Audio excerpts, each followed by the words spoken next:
Hai, kembali lagi bersama saya Yeni Supriyana. Di sini saya mengajar mata pelajaran Bahasa Indonesia dengan bab 3, yaitu memahami isi teks lewat editorial. Langsung saja kita membahas subbabnya. Ada dua, yaitu yang pertama mengidentifikasi informasi dalam teks editorial, yang kedua menyeleksi ragam informasi sebagai bahan teks editorial. Yang pertama yaitu mengidentifikasi informasi dalam teks editorial. Teks editorial adalah artikel utama yang ditulis oleh redaktur koran yang merupakan pandangan redaksi terhadap suatu peristiwa atau berita aktual, fenomenal, dan kontroversial. Editorial dalam suatu media massa cetak biasanya berada dalam rubrik yang sama, yakni opini. Setiap rubrik awalnya berisi headline news atau berita utama. Pada halaman berikutnya berisi berita yang lebih spesifik, seperti berita yang terkait dengan tempat, waktu kejadian, kemudian diikuti dengan opini. Sehingga pembaca lebih memahami beritanya jika dilanjutkan dengan membaca opini.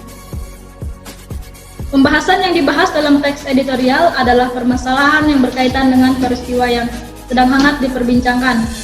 Dilihat dari isinya, editorial bersifat ekspositoris, berisi tesis atau pernyataan umum yang diikuti oleh argumentasi-argumentasi secukupnya dan diakhiri dengan penegasan ulang atau atas argumentasi tersebut.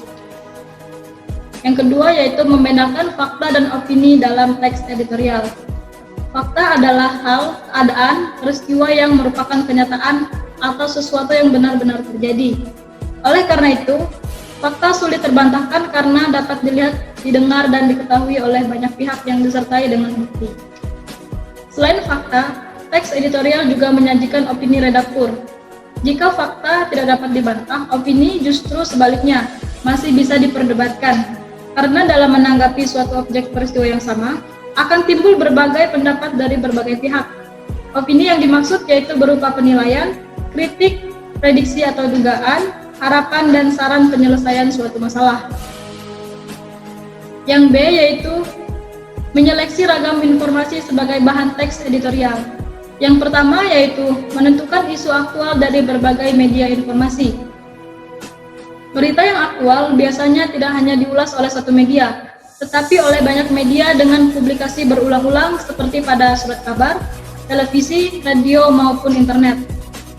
Untuk dapat menemukan informasi aktual, kita perlu membaca berbagai media yang mengulas berita yang sama dan sedang fenomenal tersebut, sehingga informasi yang didapatkan benar-benar sesuai dengan fakta yang terjadi.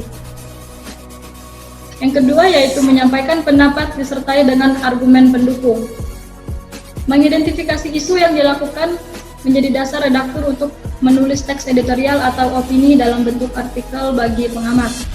Redaktur harus mendalaminya, baik dengan melakukan wawancara atau melihat dari berbagai sumber.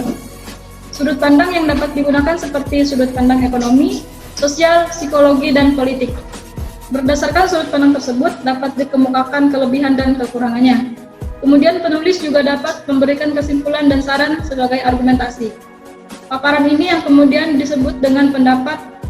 Bentuknya dapat berupa kritik, penilaian, prediksi, harapan, maupun saran. Ya, demikianlah materi pada bab 3 hari ini. Terima kasih.